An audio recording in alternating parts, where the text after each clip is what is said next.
So this is a short demo of my chatbot.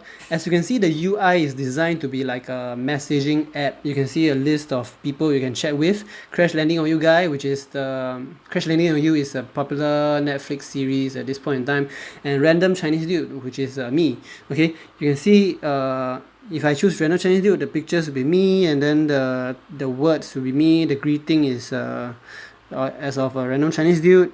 Okay, and if you choose the Crash Landing on You guy, the greeting will change, the pictures will change, the name will change. So all this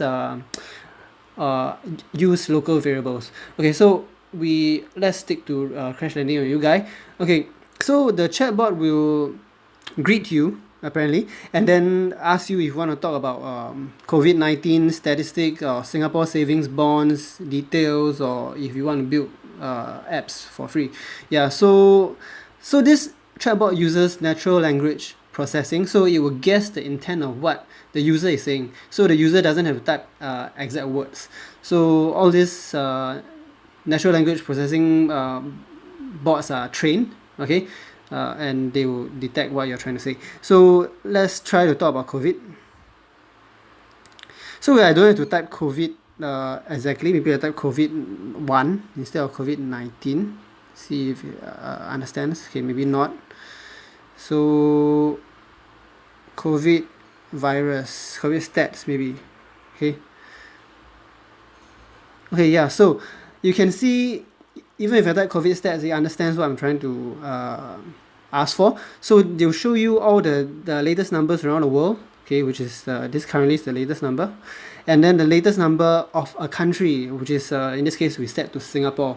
Okay, so this uses two different APIs, two different methods at least. One is to fetch the total number around the world, and one is to fetch by country. Yeah, so okay, the last line will tell you if you want to see any other country, just type the country name. So here I use another API to check if the country name entered by the user is valid. So this allows me to prevent, because if the users keep typing random country names that don't make sense, right, it will keep calling the COVID API, which is not free, which is like takes up, which I need to spend money on. So by having this second API to check if the country name is valid, I can cut costs. Okay, so maybe if I type a name like China Stan, which doesn't exist, right? So the second API will tell me, yes, please enter a country name. So in that case, maybe I type something like Japan, which is a valid country name, and then yes, I get the current statistics for Japan.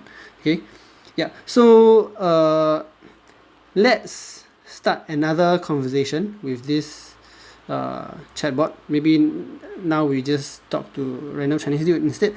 So latest Singapore savings bonds. We want to see the latest Singapore savings bonds. Latest SSB. Okay, so I can tell you which the SSB interest rates, which issuing year. So here, the issuing year allows the user to enter the first year of when SSB is introduced to the current year. Okay, so maybe we just put the current year. Current year 2020. Okay, which month are you looking at? So maybe we type a month in the future, like maybe, I don't know, 7 July. So when there is no data for July, right, then they will sense that they call the API, and the API returns no values for July. Then they will say no SSB bond for that month. So instead, maybe we try May.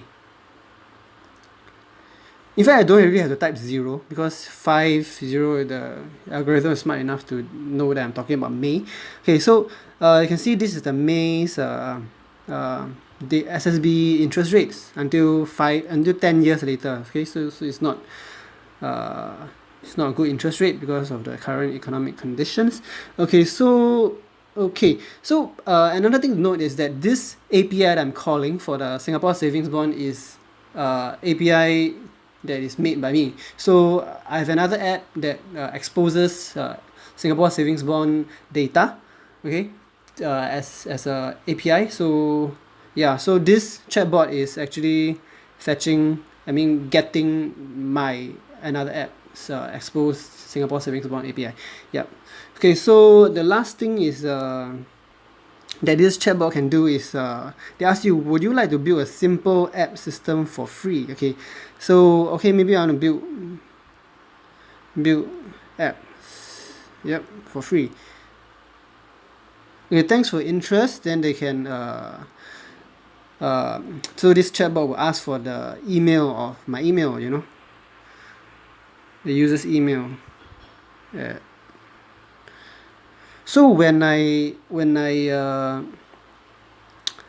send, right, this chatbot will store the email in the database. So I mean, if I want to see who is interested in building apps, right, I can just go and check the email that's captured. So okay, this is the end of the demo.